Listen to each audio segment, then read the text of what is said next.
As the Denver Broncos and Seattle Seahawks took the field at MetLife Stadium for Super Bowl 48, football fans around the world geared up for an all-time classic. The league's best offense squaring off against the top defense?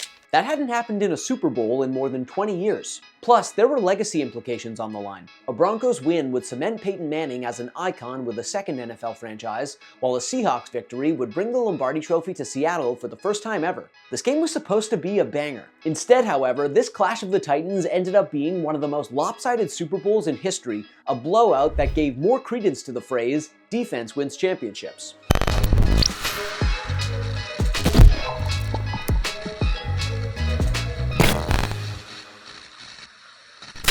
If you saw a recent playback about the most impressive performance of Peyton Manning's Hall of Fame career, you already know how insanely dominant he and the Broncos offense were in 2013. Manning kicked off his second season in Denver by throwing for an NFL record 7 touchdowns in Week 1, and the Broncos offense never slowed down. Get this, the Broncos didn't score fewer than 35 points in a game that season until Week 7, which also happened to mark the Broncos' first loss of 2013.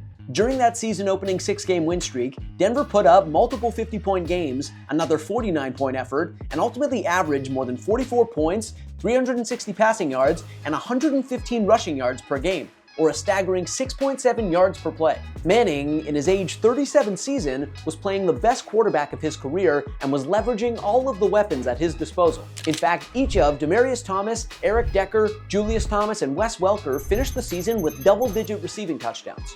Never before in NFL history had 4 players on the same team recorded 10 or more receiving touchdowns in a single season. Actually, only once before had 3 players on the same team finish a season with double-digit receiving touchdowns. That was the 2004 Indianapolis Colts, whose quarterback was Peyton Manning. And that was just one of the many historic distinctions that the Broncos earned in 2013 as they bullied their way to a 13-3 record, their 3rd straight AFC West title, and the #1 seed in their conference. That year, the Broncos set the NFL single-season record for points and passing yards, while Manning, of course, reclaimed the single-season record for passing touchdowns with 55.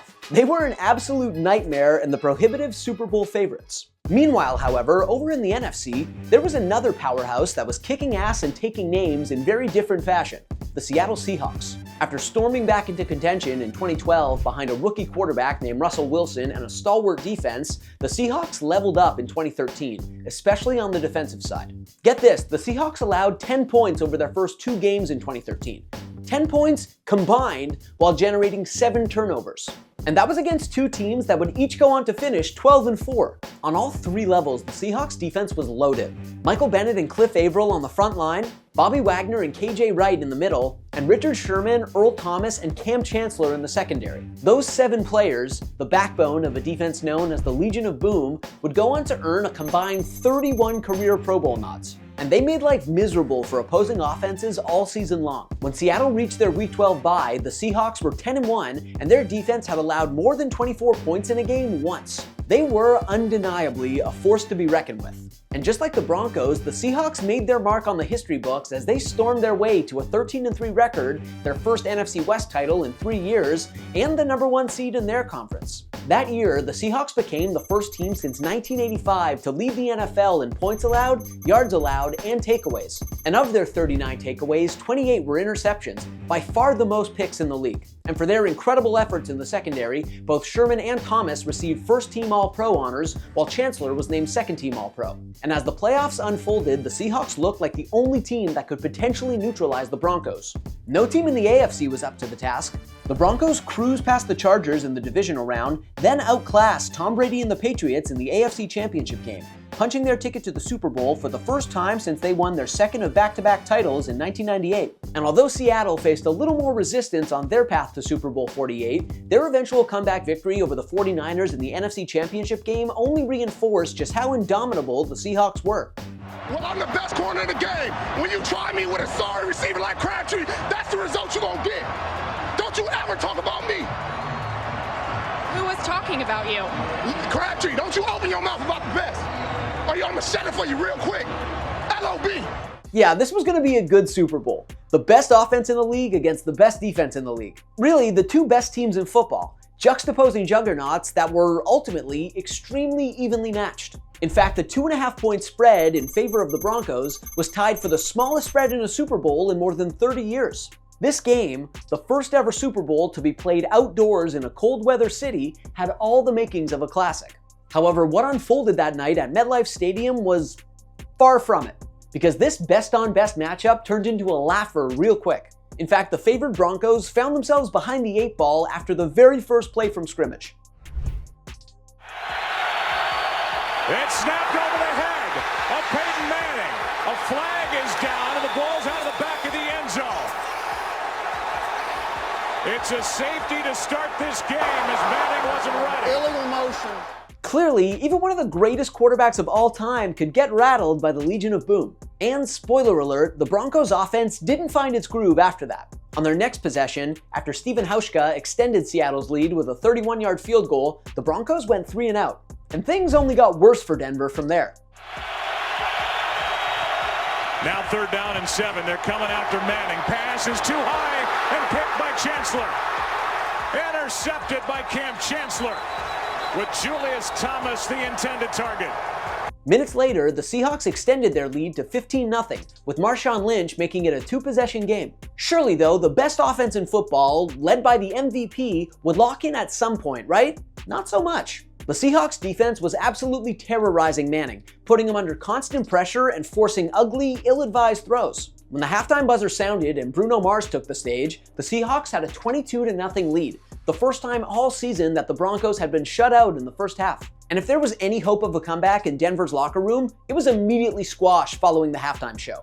Immediately. He had 1 kick return for 58 yards in his 1 regular season game against his former team, the Vikings, and they just pop it up. Good kick by Prater on a hop. It's Harvin, but now he takes off, and Percy Harvin gets free. Percy Harvin inside the 30. He's gonna go. Touchdown, Seattle. This game was over. The Seahawks, in every facet of the game, were just bullying the Broncos. And even if Manning found his form in the second half, this Seahawks defense was not about to blow a 29-point lead in the second half of the Super Bowl. No, the rout was on, and the Seahawks eventually extended their lead to 36-0. Only at that point did the Broncos finally get themselves on the scoreboard, saving themselves the indignity, I suppose, of getting shut out in the Super Bowl after putting together the most dominant offensive season in NFL history. When it was all said and done though, the Broncos found themselves on the losing end of one of the most lopsided Super Bowls ever, a 43-8 shellacking that earned the Seahawks the first championship in franchise history. Just how historic was this beatdown though? Well, Seattle led for 59 minutes and 48 seconds, the longest lead in Super Bowl history. The Seahawks also became the first team ever to record a safety, a pick six, and a kickoff return touchdown in a Super Bowl. And ultimately, in terms of margin of victory, Seattle's 35-point win was, and remains, the 3rd most lopsided Super Bowl ever. As for Super Bowl MVP, that honor went to Malcolm Smith, who, in addition to his pick six, also recovered a fumble and made 9 tackles. He was, at the time, just the 9th defensive player ever to receive the honor. But while Wilson had a nice game and certainly had a case for the award, it would have been a travesty if MVP honors had gone to someone other than a defensive player. Because that championship, the only Super Bowl title in Seahawks history as of 2024, was won by the Legion of Boom, a defense that never gave in and made life miserable for everyone, especially Peyton Manning. Thanks for watching. If you like this video and want to see more content like this, smash that subscribe button.